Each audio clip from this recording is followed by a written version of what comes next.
интернети бо эътимоди босуръат воситаи ниёзи аввал барои тиҷорат мебошад, лекин на ҳамеша дар шаҳру ноҳияҳои вилояти Суғд пайдо кардани провайдере ки ба ҳамаи талаботи тиҷорат ҷавобгӯ буда дорои фарогирии васеи шабака бошад осон нест. Мегафон Тоҷикистон метавонад кабелро дар ҷойҳое гузорад ки дигар провайдерҳо умуман кор намекунанд. Ҳамин тариқ мизоҷон ба интернет дастрасӣ пайдо намуда филиалҳо ва майдонҳои дурдасти истеҳсолиро ба шабакаи корпоративӣ дохил мекунанд. Дастрасӣ ба интернет на танҳо ба соҳибкорон зарур аст. Барои донишҷӯён ва омӯзгорони мактабҳои олӣ ин манбаи донишу маълумот оид ба дастовардҳои ҳамкорони хориҷӣ ба ҳисоб меравад. муассисаҳои таълимии вилояти Суғд низ сифати интернети Мегафон Тоҷикистонро баланд арзёбӣ мекунанд. Дар қатори мизоҷони корпоративии оператор донишгоҳи давлатии ҳуқуқ, бизнес ва сиёсати Тоҷикистон дар шаҳри Хуҷанд ҷойгир буда низ аз интернети босуръати ширкат истифода мекунад.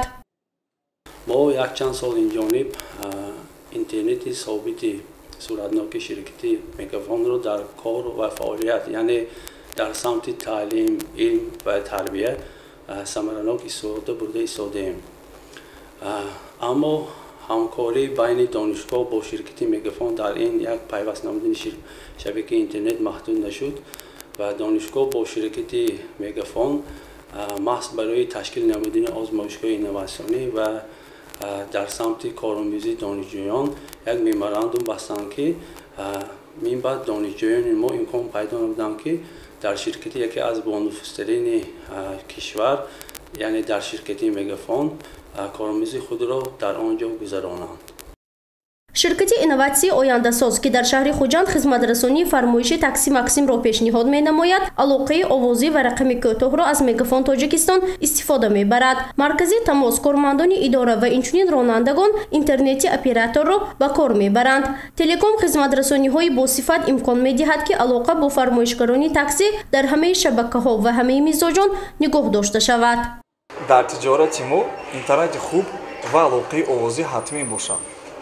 мо дар ҷустуҷӯи операторро будем ки метавонист дории пурии хизматрасонии баландсифатро пешниҳод карда тавонад. ниҳоят қарор додем ки ширкати Мегафон Тоҷикистонро интихоб намоем. аллакай як сол мо бо ҳам ҳастем.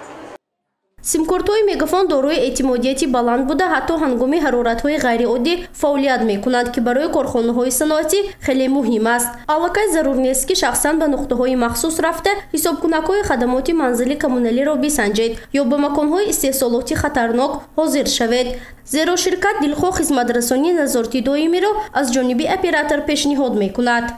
ҳангоми зарурат мо барои ширкатҳои суғдӣ имкониятҳои нодири техникиро пайдо менамоем.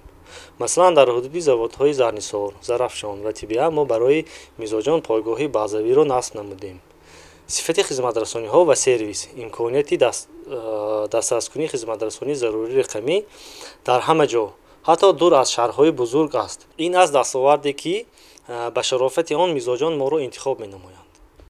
ширкати Мегафон Тоҷикистон тасмим дорад ки дар оянда низ хизматрасонии хубу босифатро барои мизоҷонаш пешниҳод кунад, то истифодабарандагон ҳамеша аз интернети босуръат ва сифати баланди хизматрасонӣ истифода намоянд.